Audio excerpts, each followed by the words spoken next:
Hello and welcome to the Fancy Comma YouTube. In this video, I kind of want to talk about checks and balances and how they were started and what they are and what that means for science in our current times. So, in case you don't know, my name is Sheeva Ozma. I am a scientist with 2 degrees in neuroscience from MIT and Georgetown. I worked in Congress as an intern. I went to grad school for my PhD in DC, and while I left with my master's, I also steeped myself in the science policy culture and, in general, the policy culture of Washington, DC for almost 10 years. I now run Fancy Comma LLC, a science communications and policy consulting company. And one of the things we do is analyze policy, analyze science for policy, analyze policies and see what the impact is on science and society and so forth. So in case you didn't know where our current woes stemmed from, it's kind of ironic in a way because back in the day when we were still ruled by Great Britain was basically executing tyranny over the US. I mean, that's what led to the Tea Party when the colonists threw tea in the Boston Harbor and they basically were like, we don't want your taxes. We don't want to pay taxes that go directly to the UK and only help UK. And that's what became the inspiration for the Tea Party movement, which the Tea Party movement is, I mean, I don't think the Tea Party really exists anymore in its old form. It's now kind of coalesced into like the MAGA movement. But I personally feel that there is a similar Tea Party movement that could be happening with Democrats right now, and I don't know if that will get an acronym.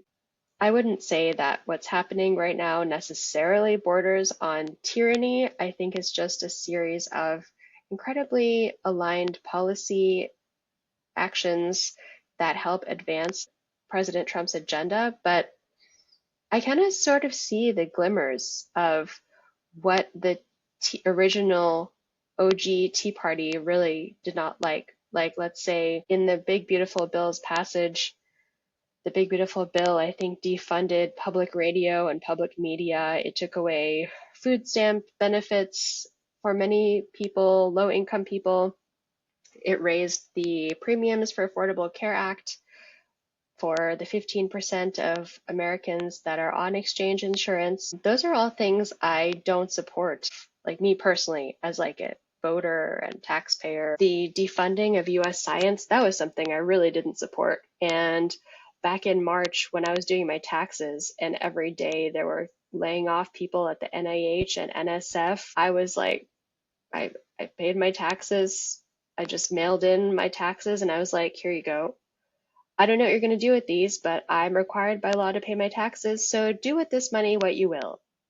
If you want to throw it in the science pot, be my guest, but that is not what happened. Despite how frustrating it is when things in politics don't go your way, the good thing is that they can always be made to go your way if the tide turns enough. To me, politics has always been this thing where it's like, it's either super aligned with what you want or just super not aligned with what you want. We all have different political views and we all live together. And sometimes the pendulum swings left, sometimes the pendulum swings right. There's heartbreak involved. When one side of politics gets what they want, the other side is absolutely devastated. And it's always been like that. I've worked in politics for like 2 decades. Like in high school, I was knocking doors for people. I couldn't even vote. Then I worked in college. I had worked on a Senate campaign that had a heartbreaking loss. Heartbreaking to me. We won our primary, but then we lost the general election. In grad school, I knocked doors for Obama, and obviously he became president. After grad school, I elected 2 senators, Senator Mark Kelly, Senator Ruben Gallego. I worked on the Nikki Haley campaign this past election cycle. I worked for Kamala Harris, for Arizona Democrats, and I founded Scientists for Harris, which is no longer really a thing because I don't know if Kamala Harris is running again, but someone actually told Kamala Harris that there is a Scientist for Harris, so she got to know about Scientists for Harris. The reason I'm telling you this is because we have this amazing thing in our government that's called checks and balances. And the different branches of our government keep themselves in check. And so if you're one of those people that is like lying in bed at night, like worried about what's happening to our government, I would tell you to just not worry about it as much, because there's three branches of government and they each do different things, and they are designed by our founding fathers that absolutely hated tyranny to keep these things in check. So the three branches are, there's three branches defined in the Constitution. Article 1 is Congress. Article 2 is the President, also known as the executive branch. Article 3 is the judicial branch, the Supreme Court. So each of these branches have different powers. The legislative branch, Congress, has the power of the purse. They're able to collect tax, levy tax dollars. They're able to spend tax dollars from the Treasury. They do this through appropriations and through various other bills. They're also able to write laws. So every year the appropriations goes through Congress, and that funds the basically everything in the government: executive branch, judicial branch, legislative branch. They do fund themselves as well. There's other things they do, like they're able to authorize war, like they're able to set tariffs. The president and Congress both can set tariffs. The Senate is able to appoint Supreme Court justices, so there's one check on the judicial branch from the legislative branch. Of course, the president chooses the Supreme Court justice nominations, so there's another place where a different branch is involved. So that's the legislative branch. The legislative branch is, I would say, the one mostly aligned with the will of the people, and that's because it is entirely comprised of elected representatives. The House of Representatives, which is based on population, and the Senate, which is two from each state. So as a result, you'll find that representatives in the House of Representatives are much more hyper-local and tuned in with the issues of their district. Think of like AOC versus Lauren Boebert. They're total opposites politically, but they both are so loved by their districts. Well, I don't know. Is Lauren Boebert loved by her district? Like Marjorie Taylor Greene, like those types of, I guess you could say, MAGA people versus AOC, which is like her own brand of representative. So anyway, that's the House and the Senate, and they pass bills, they do different things. They can also pass resolutions, like they can pass a statement about like how bad something is or how great something is. And yeah, so that's the legislative branch. That's one of my favorite branches that I've worked in. I interned in Congress.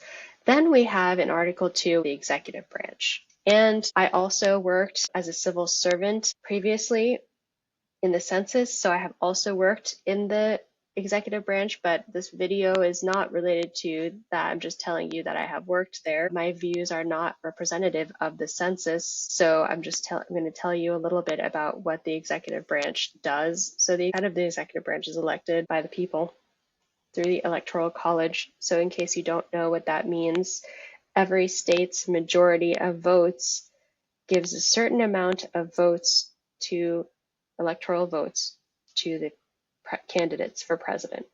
And then whoever gets above a certain threshold gets to be the president. So it's not like purely based on population, because if that were the case, all of the high population states would decide who the president is. But because the founding fathers did not like tyranny, they also did not want just pure majority rule, because they wanted the interests of the minority to be represented. So they created the Electoral College. And so that's what we have now. And then within the executive branch, the president oversees a number of executive agencies. These include the Department of Defense, Department of Commerce, Department of Health and Human Services, etc. Like all of these different departments. And each department has a head, but typically the head of the department is very much aligned with the interests and agenda of whoever the president is at the time. One place where Donald Trump kind of seems to like when I do a lot of reading tutoring with young kids, or like I used to be a sub for middle schoolers. I feel like middle schoolers at a certain age, kids will do anything to like test the limits of something. So like you're in a classroom, you tell the student, don't do this. They will just keep doing it, but they'll do it like in a way that like they want to do it, but they keep doing it. And then it's like, I feel like that's what Donald Trump is doing too. It's like just doing things that he wants, and oftentimes those things that he's doing are kind of like hitting up against what's actually possible politically. So, for example, the birthright citizenship thing, executive order that Donald Trump said, don't recognize people that are born in the US as birthright citizens. That's actually unconstitutional because the 14th Amendment guarantees anyone that's born here citizenship. So that went to the Supreme Court. Like, I feel like any lawyer could have read that executive order and would have been like, that is unconstitutional. But for Donald Trump, because that's his political agenda to just do all of these different things, he just did it anyway. And so it was unconstitutional. So there's one area. So it's like if you're just following the executive branch, you wake up every day, you read every like one of the different 10 executive orders that comes out, and you're a Democrat, you're not like aligned with the MAGA agenda, you'll probably be so anxious every day and be like, do you see what they're doing with the way our country's going? Like, look at these executive orders. These are now laws. They're not really laws. They're kind of just like orders. They're like a decree. Like if I was president of somewhere and I went outside and I said, hello, everyone. Today, our official food will be chili dogs and we will only be eating chili dogs. I mean, like, if we only had chili dogs in the fridge, in our fridges, that would be fine. But like, if we don't have the ingredients for chili dogs, or like some of us can't eat chili for whatever reason, can't eat hot dogs, maybe we're vegetarian, like it's not always going to work with like what you want. I do wish that we could only eat chili dogs, but it's not feasible and it's not possible for many people. So that's kind of like how I see executive orders as someone that's worked in Congress, is they're not a law. I mean, they can be followed. I'm not even sure the constitutionality of those. I'm still like, over here being confused about the constitutionality of Congress funding science and then like having the president just like take away the funding that was authorized. It's like, well, the funding that you take away still has to go to that exact same thing because it was passed by Congress. The numbers in Congress are such that Republicans can pass basically anything if they're unified. Donald Trump scared them into voting for these bills by saying, like, I'm going to primary you guys if you don't vote for this. So obviously they didn't want to get primaried. At that time, Donald Trump and Elon Musk were on the same, they were just on the same team with Doge. But now that they're not on the same team, they're kind of like opposite of each other. So most recently for the Big Beautiful Bill, Thomas Massie was like, I'm not voting for this. This is not a good use of our money. And then Donald Trump was like, I'm going to primary you, Thomas Massie. And then Elon Musk was like, I'm going to fund your campaign, Thomas Massie. So then I was like, well, there's government working as it should in a way, because on one hand you have someone saying, I'm going to put all of my money and efforts to get you out of office, and then another person that's like equally rich and powerful. I would say that Elon Musk and Donald Trump are pretty much equal in power, especially if you consider Elon Musk's popularity among Republicans, and maybe now even Democrats, since he kind of had that falling out with Donald Trump. Who knows? I really actually sometimes I just really want to know, like, how do people feel about this? I think I would have a lot of fun as a pollster, but just like polling about random questions, not questions to like help people get elected. Like, did you like Elon Musk? Do you like him now? When you say Tesla, do you feel pride at US science and technology innovation, or do you feel shame about Doge? Questions like that. Like, that's a weird question to ask someone in conversation, but like maybe that's not a weird question to ask as a pollster. Does anyone else agree with me on this? Chime in the comments. So the TLDR of this was, and I thought this was a great example of checks and balances. For a short period of time, the president was able to like scare Congress into doing what he wanted, but fear isn't a good way to build trust, as I have learned as a marketer. Especially in science communications, like if you scare someone into trying to do something, they will maybe comply, and then they will completely just never listen to anything you say. So now Congress has a different dilemma of all of these people showing up at town halls and calling them and being like, I can't believe you just sided with Donald Trump, like after I did not vote for Donald Trump, like who are your real interests you're representing? And so I'm curious. And if this does happen, it would be one of the greatest instances of checks and balances that I have seen in my lifetime is, are these people going to get voted out of office for their votes on these bills? I just saw an infographic that some of the effects of the beautiful bill won't be seen for a while. Open enrollment for exchange health insurance opens in November, and that's when everyone will get hit with the higher premiums, which I've heard can be up to 75% more.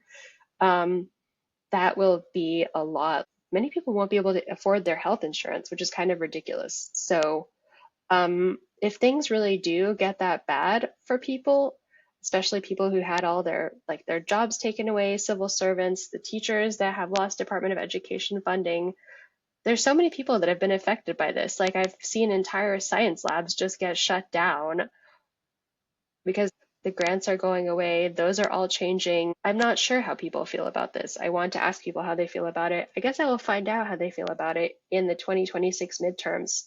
That feels really far away from me right now. Government is so slow and deliberative by design. Donald Trump does many different policy actions every day, and we also react to these policy actions every day. I really wish that the news cycle could slow down so that we could really analyze some of the impacts of these and be like, is this really like 100% a good policy, or is this just really a trash policy? And what are the effects of this? Are the effects of this also trash? Are the effects of this good in any ways, bad in any ways? Unfortunately, that is pretty much impossible right now for me. It's not possible for me to just sit at home and analyze the effects of every law. There are a number of people who are doing this work that are looking at the president's executive orders in the context of science, like Jacob Carter over at the Sci-Light newsletter. SCOTUS blog is covering the Supreme Court decisions. I've been following the Congress very closely and watching a lot of C-SPAN.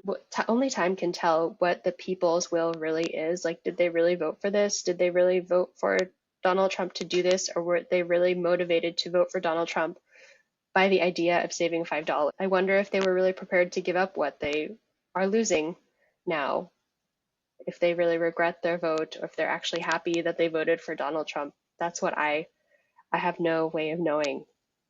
But that's not the purpose of this video. I created this video to talk about checks and balances. So that was the executive branch. The executive branch, Donald Trump has done a number of things with the executive branch. One thing he wanted to do was he wants to make his appointees more politically aligned with him. There's several different actions he's been doing to do that, and I think the effect of this is most obvious for scientists because scientific facts don't have a political leaning, they just exist, and I honestly feel that they're too complicated for many policymakers. And if you look at our current political landscape, the fact that the actions that are being taken by our current HHS aren't in line with mainstream science. They're aligned more with what what supposedly the people want. I mean, it's tough because RFK Jr. is not a scientist, but he is doing all this science stuff. I think there are some things in the HHS things that actually people on both sides of the aisle agree with. Like, I doubt people want to have like too many chemicals in their food, food coloring. I'm not a huge fan of processed food, and as a sub, all of my students were eating processed food, and I was just like, why? Like, that's not even good for you. But it's an interesting question of like, are the HHS actions on health and on science, can they potentially be a voting issue for the 2026 midterms? And if so, there's another example of checks and balances happening. The politicization of the civil service is hugely terrible for science because scientists and civil servants in general, they serve the federal government. They don't really serve the president. Like we could have a different president and they would still have their job. They don't automatically get fired.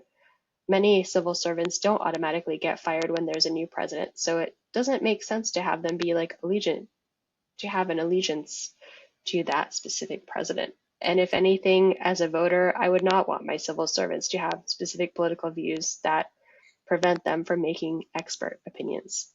So that executive branch, I'm not the hugest fan of the executive branch. I much more prefer the legislative branch. It's just so much more aligned with the will of the people, but there's a few words on that. So next, let's talk about the judicial branch. And this is the branch I know the least amount about, but I know that the president picks Supreme Court justice nominees, the Senate confirms them after like a hearing process, and their job is to interpret the laws in the context of the Constitution. So, and they've been doing that for, that's like the highlight of this Trump administration is probably how many different Trump actions just went to the Supreme Court. Like it feels like every day there's like a new one. First, there was the USAID thing. I think that was found constitutional. The birthright citizenship thing that just came out a couple days ago, that was found unconstitutional. Laying off the NIH workers, the HHS workers, some of them, that was like a whole drama for a while. They were on they weren't fired yet. They were just on some kind of leave. And then there was a Supreme Court decision that was like, yeah, they could be fired. So now they're out of a job. So the way I think of it is the founding fathers had this idea. They truly experienced tyranny. Like it's true tyranny to have some people living somewhere pay their taxes to other people that have no connection with them and then not even get representation for their interests. Like that is a definition of like tyranny. There were other things that were happening too. Like if you study US history, around the time the Constitution was being written and around the time of the American Revolution, you'll find a lot of really interesting things about that. And so the founding fathers designed our government to be completely able to withstand that. So my thought is that, of course, we'll be able to withstand that because we have a democratic system. We get to vote for our president. The founding fathers experienced tyranny firsthand, and that's how they came up with this system that was actually, they thought about a lot. They wrote about a lot. They had came up with another way of doing things and they scrapped that.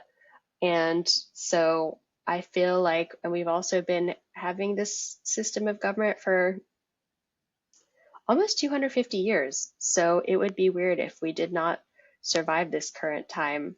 But I think that another reason I made this video is to tell you, if you're one of those people that's like not able to sleep at night because you're staying up and thinking about, especially if you're in science, because it's a really hard time for scientists right now. I definitely feel that. And I think it must be 100 million bajillion times worse for people actually in science. It's just like, where is our scientific expertise going?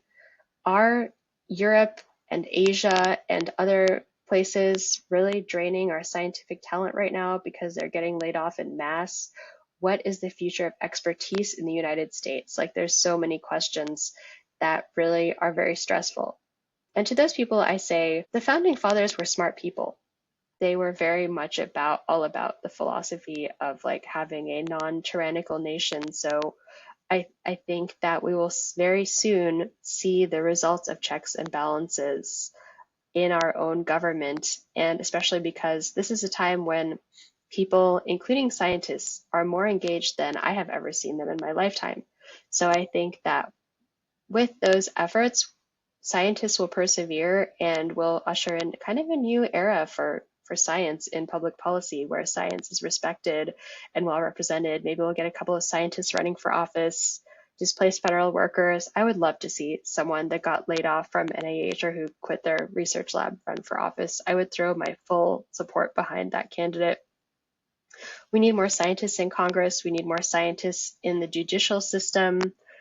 We could use more scientists in a lot of places, but yeah. So I'm really concerned, and I've been following the news and everything that's happening, and like, how could you not be as a scientist?